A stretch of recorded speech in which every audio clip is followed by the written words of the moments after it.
और मैं आसमान की ऊंचाइयों में बहुत ऊंचे, पूरा कोहरा ही कोहरा। सील को सबक मिल गया होगा, आज के बाद बड़ों से पंगा नहीं लेने का। यहाँ पर ये जंगली पिगी छोटे तालाब से पानी पीकर अपनी प्यास बुझा रहा था। मगर पानी के भूखे मगरमच्छ पर नजर पड़ गई और उसने मौका देखते ही हमला कर दिया। बाल बाल बच गया रे तेरा। मगरमच्छ भैया की किस्मत ने आज साथ नहीं दिया और उन्हें भूखा ही लौटना पड़ा।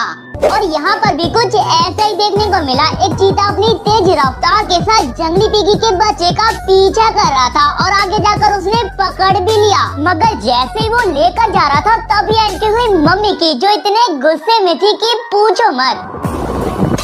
जय महाराष्ट्र! ये तो सब गुंडा लोग हैं, भाग रहे। और बेचारा चीता बच्चे को छोड़ छाड़ कर अपनी जान बचा कर भागा।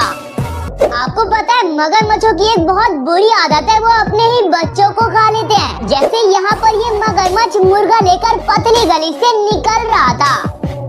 मगर इस मगरमच्छ ने उसे जाने से पहले उसकी उंगलियां अपने मुंह से पकड़ ली और छोड़ने का तो नाम ही नहीं ले रहा था। बाबू भैया से डायरेक्ट बाबू, तेरा तो गेम बचाना पड़ेगा। आखिर में उसने उंगलियां काट ली और मजे से खाने लगा। दोस्तों, ये कोई नहीं चाहता कि शेर मेरे सामने आ जाए या फिर मैं शेर के सामने चला जाऊं, क्योंकि शेर के लिए दावत और हमारे लिए शामत। अब जैसे इस वीडियो में देखो, एक पोर्क्यूपाइन गलती से शेर के इलाके में चली जाती है। ये जलपरी है? नहीं, जलपरी नहीं, ये तो जलपरा है। फिर शेर लोग उसे घूर घूर कर देखने लगते और उसके आगे पीछे करते हैं। अब एक नजर इस कुत्ते पर डालो जिसने बकरे को छेड़कर बहुत बड़ी गलती कर दी और अब पछता रहा है। मगर बकरा इसे डरा डरा कर मार रहा है। साले ठरकी, मेरा नाम पता करने के लिए पैदा हुआ था। मालिक भी बोल होगा, कोई नहीं बेटा, होता है, सबके साथ होता है।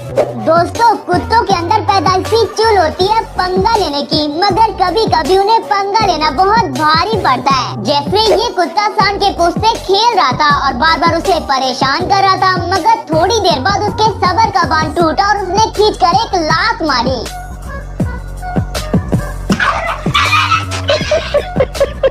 आज के बाद ये किसी सांड को सर उठाकर देखेगा भी नहीं। खत्म। Bye bye, tata, goodbye, गया।